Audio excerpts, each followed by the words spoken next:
जब वह तुम्हारा अनुभव बन जाए। गौतम बुद्ध के द्वारा कही गई इस बात का आपको थोड़ा और आसान भाषा में समझना चाहती हूँ। दोस्तों, कहते हैं कि ध्यान करने से अच्छा होता है और बुरा भी होता है। अगर आप अभी ध्यान को अच्छा मानते हैं तो आप बहुत जल्दी ही उसे बुरा मान लग जाओगे, और यही आपके मन की चाल है। तो अब आपके मन में सवाल उठा होगा कि कैसे। उसका उत्तर यह है कि ध्यान की शुरुआत आपको आनंद नहीं मिलेगा, बल्कि आपको बोरियत महसूस होगी। और आपका विश्वास क्या था कि ध्यान अच्छा है, लेकिन आपका अनुभव क्या हो रहा है कि ध्यान बहुत ही बोरियत है। तो धीरे धीरे आपका विश्वास बदलने लगेगा। पहले आप ध्यान को अच्छा मानते थे, लेकिन अब आपका ध्यान बुरा मानने लग जाएगा। आप एक अति से दूसरे अति पर पहुंच जाएंगे, और सही हमारे मन की चाल है।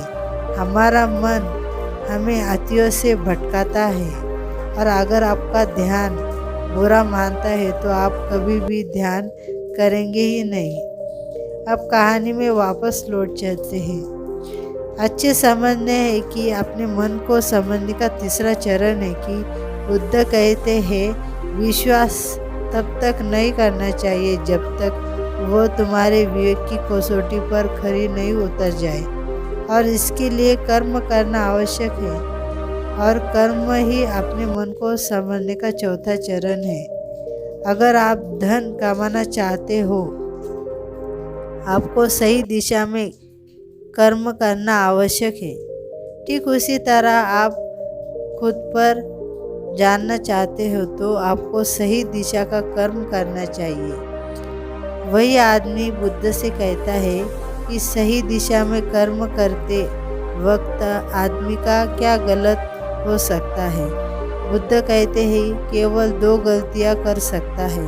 पहली गलती की शुरुआत ना करना, और दूसरी गलती है पूरा रास्ता तय न करना।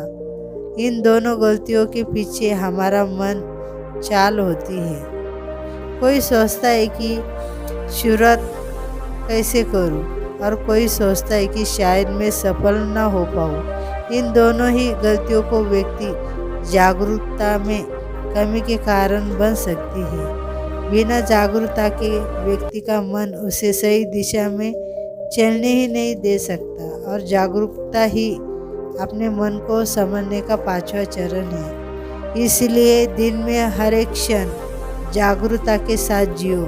कोई भी कार्य करो उसे जागरूकता के साथ करो। अगर सांस भी लेनी हो तो जागरूकता के साथ कर लो। बिना जागरूकता के साथ जिया गया एक भी क्षण मृत्यु के समान है। और ध्यान रहे, जागरूकता के बिना ध्यान के संभव नहीं है।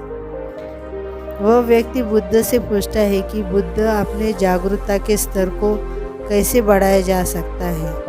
बुद्ध कहते हैं कि ध्यान के द्वारा, और ध्यान ही चरण है। एक बार अपने मन को समझने का चरणों को ध्यान से समझिए और ध्यान से कीजिए।